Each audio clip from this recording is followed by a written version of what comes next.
Welcome to The Explainer. We're about to dive into what is, without a doubt, the most famous road trip in history.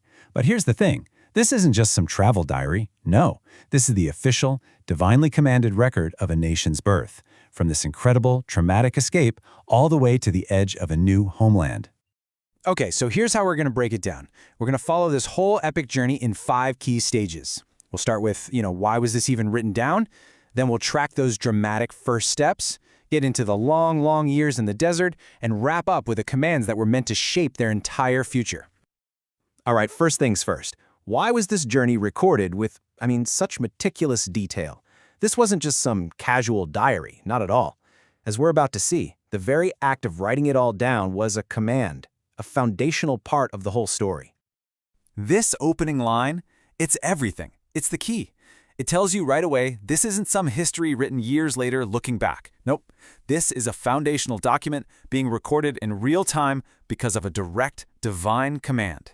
Every single step was meant to be remembered. That's huge.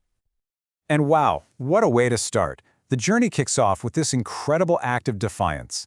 Picture this. They march out from Ramesses right after the first Passover in full view of all the Egyptians, who are, at that very moment, burying their own firstborn.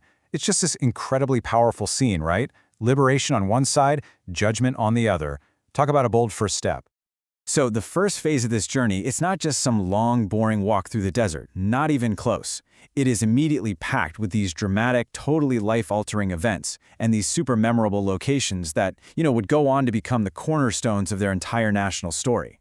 Yeah, this first leg of the trip is just one foundational story after another. You've got the miraculous escape right through the sea, then relief. They find an oasis, but then bam, a crisis, no water, and all of this is leading them to one place, the holy mountain of Sinai, the place where their laws would be given. And this right here, this contrast perfectly captures the harsh reality of their journey. 1 minute, you're at an oasis like Elim, with all its springs and palm trees, you think you've made it. But then the very next stop, Rephidim, is a total crisis. There's no water at all. It really shows you that survival wasn't a given. It was a constant, day-to-day struggle. Okay, so now we get to the heart of it all, the 40 years of wandering. Let's take a look at how this official record manages to convey the almost unimaginable scale of this long, long time out in the desert. Get this, 42 stops. Just let that number sink in, 42. It's staggering, right? Think about it. That's 42 times they had to pack up an entire nation and move. Every single name on this list, it represents a whole chapter in a journey that lasted an entire generation. When you first look at a long list of names like this, you might think, okay, this seems kind of boring. But that's exactly the point. There aren't big, flashy stories for each one because the repetition is the story. It tells the story of long, monotonous years, of patiently enduring, of just putting one foot in front of the other for decades. This wasn't just some time out. It was a crucible, a trial by fire that was shaping a whole new generation in the wilderness. So after all those long decades out there in the wilderness, the record marks a really clear turning point. A new generation is now in charge, and you can feel it. They are finally getting close to their destination.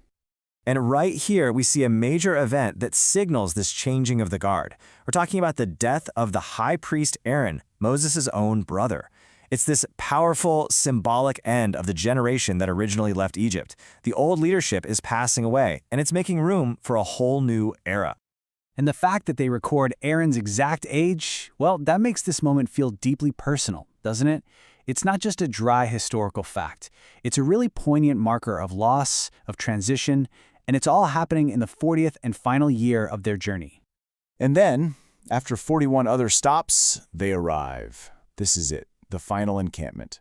From the plains of Moab, they can actually look across the Jordan River and see Jericho. The promised land is right there, in sight. The journey, it seems, is over. But wait a minute. The record doesn't just end there with their arrival. The journey might be over, sure, but their mission? Oh, that's just beginning. The whole story concludes with this really clear and forceful mandate for what they have to do next. So standing right there on the brink of their new home, they're given these 5 crystal-clear commands. And let's be clear, this isn't just about taking over some territory. It's a blueprint for building a completely new kind of society, one without any of the local idols or those hilltop shrines, the high places, that were so common in Canaanite worship. And this mandate, well, it comes with a pretty severe warning. The instructions are absolute. There's no wiggle room. It says if they fail to follow them completely, the very people they allow to stay will become a source of constant pain and suffering. The text says they'll become barbs in your eyes and thorns in your sides, right in the land they spent 40 years just trying to reach. So, when you pull it all together, what are the big takeaways here? Well, first, this was an official record, right? A deliberate, divinely commanded story of their origins. Second, it was a journey of contrasts, just swinging wildly between life-saving relief and life-threatening crisis.